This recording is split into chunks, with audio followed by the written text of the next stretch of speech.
ఈ రోజున బీజేపీ ప్రభుత్వం తను అధికారంలో రాకముందుకు ఒక మాటలు చెప్పాడు. కనీసం నేను సిగ్గుపడుతున్నాను ఇండియాలో ఉన్నందుకు, పుట్టినందుకు అన్న వ్యక్తి ఈరోజు ఎందుకు బతికున్నాడు? కనీసం మీడియా ముందట కూడా మాట్లాడలేని వ్యక్తి ఒక ప్రధానమంత్రిగా మనం ఎంచుకున్నందుకు మనమే సిగ్గుపడాలి. ఇలాంటి వాళ్ళు ఈ రోజున వచ్చేసి కనీసం మనం ఓట్లు ఇవ్వకపోయినా ఓట్ చోర్ అంటే ఎవరు అంటే ఈవెన్ చిన్న పిల్లగాన్ని అడిగినా చెప్తారు, గూగుల్ని అడిగినా చెప్తుంది. సో ఆ విధంగా ఉన్న పర్సన్ని ఈ రోజున వచ్చేసి నువ్వు జాబ్స్ ఇస్తా అన్నావు, యువతకు బేరోజుగారి నేను లేకుండా చేస్తా అన్నావు, డాలర్ రేటు తగ్గిస్తా అన్నావు, 40 రూపాయలు పెట్రోల్ అన్నావు. బయట వాళ్ళు వచ్చేసి మొత్తం ఆస్తులని నల్లధనాలనంతా స్విస్ బ్యాంకులో పెట్టి నేను తీసుకొచ్చేసి పీకేస్తా అన్నావు. మరి ఏం చేసినావు? పోనీ నువ్వు ఏదన్నా చేసినావు అక్కడి నుంచి తీసుకొచ్చేసి యువతకు ఎన్ని కోట్ల జాబులు ఇస్తా అన్నాడు? 11 నుంచి 12 సంవత్సరాలు కావస్తుంది. ఇప్పటిదాకా ఏం చేసినావు?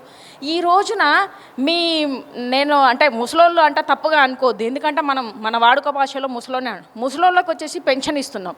మరి ఈ రాజకీయ నాయకులకు పెన్షన్ ఉండదా? అంటే ఇదే బీజేపీ ప్రభుత్వంలో మోడీ ఉన్నప్పుడేమో వచ్చేసి 60 సంవత్సరాలు దాటితే పదవి విరమణ చేసేసి వెళ్ళిపోవాలి అని చెప్పేసి వాళ్ళని పంపించేశారు. మరి ఈయనకు అది ఎగ్జంప్షన్ ఎందుకు?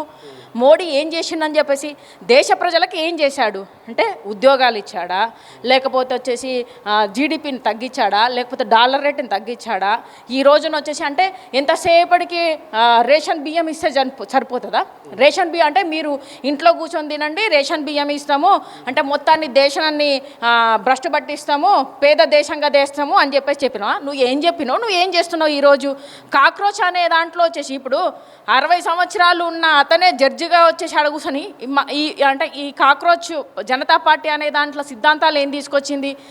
ఏదైతే ఎవరైతే వచ్చేసి జస్టిస్గా పనిచేసేటోళ్ళు నెక్స్ట్ టైము రాజకీయాలలో వాళ్ళకి అర్హత ఉండదు అని చెప్తున్నారు. అది కరెక్టే కదా.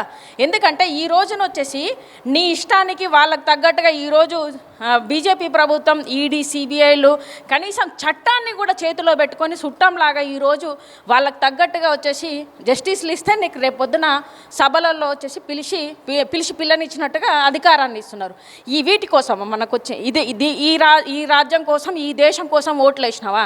నువ్వు ఒకప్పుడు కనీసం సిగ్గుపడే వ్యక్తి ఇండియాలో ఈరోజు మొత్తాన్ని దేశ సంపదను అంతా నాశనం చేసేసి అదానికి అంబానీ కట్టబెట్టి కనీసం మీడియా ముందడు కూడా నువ్వు మాట్లాడే అంత నీకు రైట్స్ లేవు, నీకు అంత భయం అవుతుంది ప్రజలతో అన్నప్పుడు నువ్వు చేసింది తప్పు అని నువ్వే ఒప్పుకుంటున్నావు.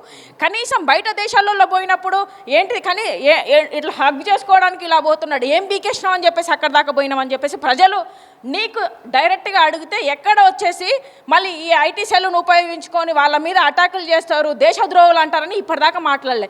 ఖచ్చితంగా ఈ జంజీ బ్యాచ్కు మనం ఓపెన్గా మాట్లాడడానికి అధికారంలో ఎవరైతే ఉన్నా ఒక స్వేచ్ఛగా మనిషి మాట్లాడే హక్కు ఇచ్చారు, రాజ్యాంగంలో కనిపించింది. దాన్ని వీళ్ళు తీసేసినందుకు ఈ జంజీ బ్యాచ్ ఇలాంటి కాక్రోచ్ అనే జనతా పార్టీని నిజంగా దాన్ని అందరం సపోర్ట్ చేయాల్సిందే. మంచి అనేది ఎవరైనా అడగొచ్చు. ఈరోజు ఎవరు అడిగినా వాళ్ళని వచ్చేసి ఐటీ సెల్లులు ఉపయోగించుకొని వీళ్ళని వచ్చేసి పోలీసు వాళ్ళను ఉపయోగించుకొని మీరు ఎక్కడికక్కడ వచ్చేసి మొత్తం ఇప్పుడు మొన్న చూసుకుంటే వాళ్ళ ఎక్స్ దాన్ని కూడా వచ్చేసి క్లోజ్ చేయడానికి ట్రై చేశారు. నువ్వు ఎంత వచ్చేసి అనగదెక్కాలని చూస్తే అంత ప్రజలు ఏకమవుతారు. కనీసం జాబులు లేవు. ఈ విధంగా యువతను వచ్చేసి ఎన్ని రకాలుగా టార్చర్ పెట్టాలో అన్ని రకాలుగా టార్చర్ పెట్టి ఈరోజు కాక్రోచ్ అంటే ఈ ముసళ్ళు పాలిస్తున్న రాజ్యంలో ఈ 60 సంవత్సరాలు అయితే ఎవరికైనా వచ్చేసి అన్ని హాస్పిటల్ పాలైపోయి మీరందరికీ వచ్చేసి పెన్షన్ ఇవ్వాలి అని చెప్పేసి మీరే చెప్తున్నారు. కానీ రాజకీయంలో ఎందుకు ఆ పెన్షన్ ఇటీ లేదు? 60 సంవత్సరాలకు మీరు ఎందుకు రాజీనామా చేయరు?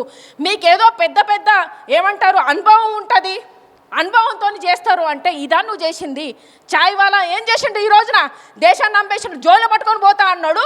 ఏంటి లక్షలు కోట్లు, సూట్లు, పెన్ను, వాచ్లు, ముఖానికి ఏంటిది ఆడదాంట్లాగా మేకప్లు, బోటాక్స్, పిల్లర్స్, మష్రూమ్లు ఇలా తినడానికా? నువ్వు రాజ్యం వెళ్ళడానికి నువ్వు వచ్చేసి నీ ఫోటోషూట్ల కోసం షూటింగ్లు నీకు ఎక్కడ చూసినా ఏ ఏరియాకి పోయినా ఒక ఏషం వేసుకొని తిరుగుతావు. ఏషాలు సినిమాలలో వేసుకుంటారు. నువ్వు రాజ్యాంగంలో ప్రధానిగా ఉండి దేశాన్ని ఏంటిది పరిపాలిస్తా అని చెప్పేసి నువ్వు షూటింగ్లు చేసుకోవడానికి వచ్చినావా? ఎవడో 4 ఫోటోలు తీస్తూ ఉంటే నేను ఫోటో పట్టుకుని ఎవడి ఫోటోలు తీస్తున్నావు? ప్రధాని ఫోటోలు తీయడానికి ఉన్నాడా? సిగ్గుందా అసలుకి? బీజేపీ ప్రభుత్వం ఏం చేస్తుంది? ఈ మోడీ ఏం చేస్తున్నాడు ఆలోచించరా? ఎంతసేపటికి ఏంటిది పిచ్చి తుక్లాక్ లాగా వచ్చేసి పిచ్చోళ్ళు ఆలోచించినట్టుగా దేశం ఎక్కడ పోతుందో ఆలోచించకుండా ఇంత ఆర్థిక వ్యవస్థ దెబ్బతింటుంది, యువతకు జాబులు లేకుండా పోతున్నాయి, కనీసం రైతులకు అన్నం తినడానికి కూడా లేకుండా చేసింది ఈ రోజున. గతంలో తక్కువ మంది చదువుకునే వాళ్ళు, ఎందుకంటే అప్పుడు రేట్స్ అనేది భూముల రేట్లు కానీ అన్ని తక్కువ. తర్వాత వచ్చి చదువు అనేది ఇంపార్టెంట్, అందరూ చదువుకోవాలని చెప్పేసి బయటకు వస్తున్నప్పుడు ఎకరాలు అమ్మేసి నీకు నీట్ ఎగ్జామ్స్ అని మీరే పెడతారు, పేపర్ లీక్ అని మీరే చేస్తారు. మరి మీరెందుకు ప్రభుత్వాన్ని ఎందుకు నడిపిస్తున్నారు? మీకు చేతగాని ప్రభుత్వం ఉన్నప్పుడు ప్రజలు చదువుకొని జాబులు లేక వాళ్ళు వచ్చేసి ఇంట్లో కూర్చొని కనీసం ఆ సోషల్ ఇప్పుడు ఏ విధంగా చేసింది బీజేపీ ప్రభుత్వము? మీరు చదువుకోవద్దు అన్నట్టుగా మొత్తం స్కూళ్ళన్నీ బంద్ చేయించారు, ఎక్కడికక్కడ లాకులు చేసేసారు. ఈరోజు యువత అడుగుతుంటే వచ్చేసి కాక్రోచ్ అని చెప్పి మాట్లాడుతున్నారు.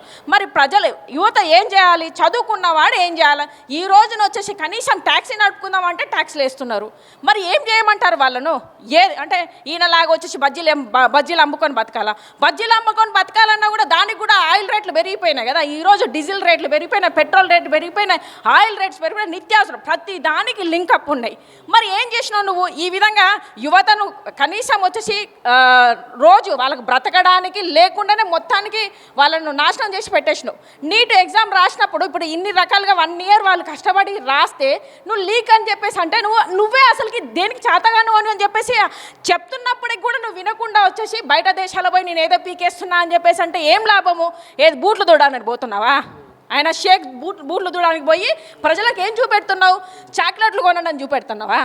జనాలు వచ్చేసి తినడానికి తిండి లేకుండా ఉంటే చాక్లెట్ల గురించి మాట్లాడతాడు, దాన్ని ఫొటోస్ పోజులు ఇచ్చేసి మాట్లాడతాడు. అంటే ఏం చేస్తున్నావు? ఈ రోజున వచ్చేసి యువతను పక్కదో పట్టించింది నువ్వే, యువత ఇంత ఆక్రోశానికి గురవ్వాల్సింది చేసింది నువ్వే. ఈరోజు డాలర్ రేటు పెరగడానికి కానీ ఈరోజు నిత్యావసర వస్తువులు ధరలు పెరిగినాయి. కనీసం వాళ్ళు 12 సంవత్సరాలుగా ఏ జాబులు ఏంటిది కేంద్ర ప్రభుత్వం కల్పించుకోవట్లేదు, ఎక్కడక్కడ వచ్చేసి ఏంటిది రాష్ట్ర ప్రభుత్వాలు కూడా కల్పించుకోవట్లేదు. జూమ్లా మాటలు చెప్పుకుంటూ ఈ రోజున మొత్తం దేశాన్ని రాష్ట్రాలని ఇలాంటి ప్రభుత్వాలు, కాంగ్రెస్ ప్రభుత్వం అదే విధంగా ఉంది, బీజేపీ ప్రభుత్వం అలాగనే ఉంది. మరి ప్రజలు ఎక్కడ ఏం చేయాలి? నువ్వు ప్రజలలో వచ్చేసి ప్రజల ట్యాక్సులు వచ్చేసి మీరు రాజ్యమేలుతున్నారు. ఈ రాజ్యమేలేదానికి కనీసం మీరు ఇన్ని ట్రిప్పులు తిరుగుతున్నారు కదా, ప్రజలకు వచ్చేసి దానికి ఇన్ఫర్మేషన్ ఇస్తున్నారా? దేనికి ఖర్చు పెడుతున్నారని ఇస్తున్నారా? ప్రజలలో సొమ్ము తినుకుంటా ప్రజలనే వచ్చేసి లాఠీ చార్జీలతో కొడుతున్నారంటే ఈరోజు యువత ఖచ్చితంగా కాక్రోచ్లే. మీలాంటి ఏమంటారు బాగా బలిసిన ముసలులాగా ముసలి నక్కలు తయారైనాయి కాబట్టి ఈ రోజున ఖచ్చితంగా కాక్రోచులు గట్టర్లాగా మొత్తం పేరుకుపోయింది దేశం అంతా. ఖచ్చితంగా కాక్రోచ్లు పుట్టుకొస్తాయి, ఖచ్చితంగా యువత కాక్రోచ్లమే. ఈవెన్ దో నేను కాక్రోచ్నే. ప్రశ్నిస్తున్నందుకు ఈ రోజున జైళ్ళలో పెడుతున్నారంటే యువత ఖచ్చితంగా బయటికి రావాల్సిందే, జంజీ బ్యాచ్ ఏకం అవ్వాల్సిందే 100%. రేపొద్దున బీజేపీ ప్రభుత్వం వచ్చేసి ఇంకా మీద లైఫ్లో అసలుకి మన దేశంలో లేకుండా చేయాల్సిందే. ఎందుకంటే ఈ రోజున దేశ ఆర్థిక వ్యవస్థను మొత్తం దెబ్బతీసింది. మొత్తానికి 2 అమ్ముతున్నారు, 2 కొంటున్నారు. ఇలాంటి వ్యవస్థను స్థాపించింది ఈ మోడీ కాబట్టి ఇప్పటికైనా అంధభక్తులు ఏం జరుగుతుంది అని చెప్పేసి ఆలోచించాలి. అంధభక్తులు బయటికి రండి, గోబర్ తినే మైండ్లతో ఆలోచించకండి. మనుషులు అన్నమే తింటున్నారు. ఈ రోజుల రైతులు వచ్చేసి నాశనం అయిపోయారు, ఎకో సిస్టమ్ దెబ్బతిన్నది.